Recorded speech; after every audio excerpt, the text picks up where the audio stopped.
পাকিস্তান শ্রীলঙ্কা দুটি দলের জন্য গুরুত্বপূর্ণ ম্যাচ। যে হারবে সেই সুপার ফোর থেকে বিদায় নেওয়ার পথে অনেকটাই এগিয়ে যাবে। টসে হেরে ব্যাট করতে নেমে নির্ধারিত 20 ওভারে পাকিস্তানি বোলিংদের তোপের মুখে 133 রানে থেমে যায় শ্রীলঙ্কার ইনিংস। শ্রীলঙ্কার হয়ে সর্বোচ্চ রান সংগ্রহ করেন কামিন্দু মেন্ডিসের হাফ সেঞ্চুরির ওপরে ভর করে লড়াই করার মতো পুঁজি পান লঙ্কানরা। মাত্র 58 রানে 5 উইকেট পড়ে যাওয়া লঙ্কানদের ইনিংস একাই টেনে নিয়ে যান কামিন্দু মেন্ডিস।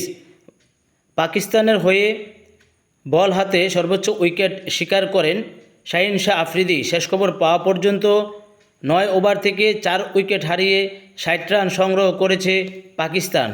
এই ম্যাচ যেই দলে হারবে তারা প্রায় 2025 এশিয়া কাপ থেকে বিদায়ের পথে চলে যাবে।